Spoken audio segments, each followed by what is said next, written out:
Hi, I'm Scarlet Checkers. Two of the most common questions that I receive are, how did you become a contortionist, and can you teach me how to be one?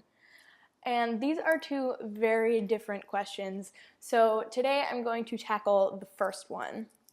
I can't teach you how to become a contortionist the same way that I became a contortionist. I can give you tips and advice, but I definitely cannot guarantee that if you do everything that I did, that it will work for you in the same way. And this is due to everybody's body being different. And when I say this in reference to my own body, I am talking about a genetic condition that I have, which you may already know about. It's called Ehlers-Danlos syndrome, or EDS for short. There are many different versions of this condition, and the type that I have is Ehlers-Danlos 2, which is more commonly known as hypermobility.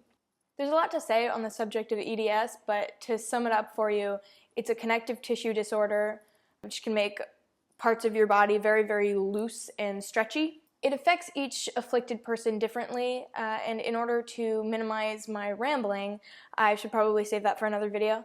I highly encourage you to look it up. Just Google Ehlers-Danlos syndrome.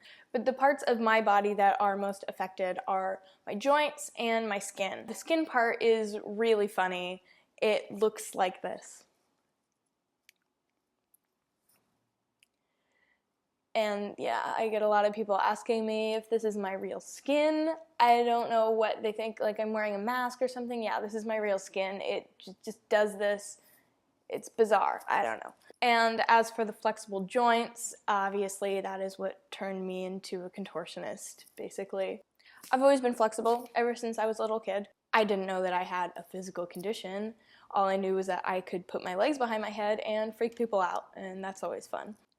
Unfortunately, I never studied ballet or gymnastics or anything like that when I was young.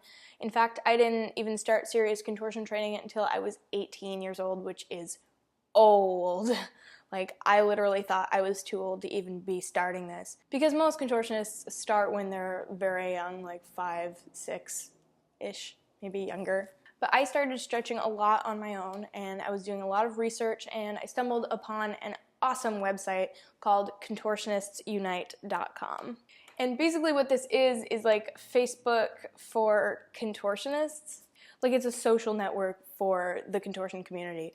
And there are people from all different points in their career, from amateurs to professional performers to yogis, coaches, and even just like regular people who want to get more flexible or want tips. And that is where I found my trainer, or I should say where he found me.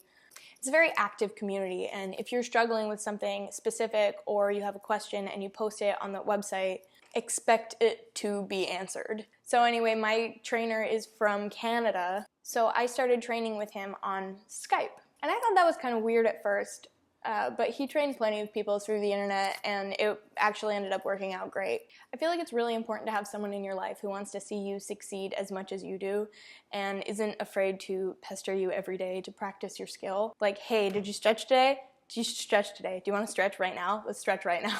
It's good motivation to not get lazy. I didn't stretch today. So anyway, I trained for like 2 or 3 years before I actually started performing, and even when I started performing, like, I wasn't good. Because it's one thing to practice a skill and be good at it, but then you have to practice performing it, which is a totally different discipline in itself. Because you have to figure out what type of performer you are, what you want to be, take your strengths and build your performance around them. And it doesn't always turn out that the type of performance that you like to watch is the type of performance that you can give. For instance, I've been obsessed with the circus and Cirque du Soleil for my whole life, basically, and I would always watch the contortionist and just want to be just like them.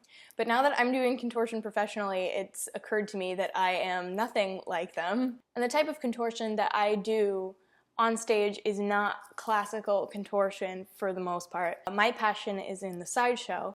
So the contortion that I do is less about looking pretty and dancey and graceful, and it's more about just doing something bizarre and freaking people out or making them laugh, which is why I perform as a clown and often combine contortion with my sideshow acts as well. So that's basically where I am now. So I guess my next video will either be about Ehlers-Danlos syndrome and what it is, or how you can get more flexible and or learn contortion. So let me know in the comments which of those you are more interested in seeing, and I will do that one first. Don't forget to subscribe and check out all my other internets,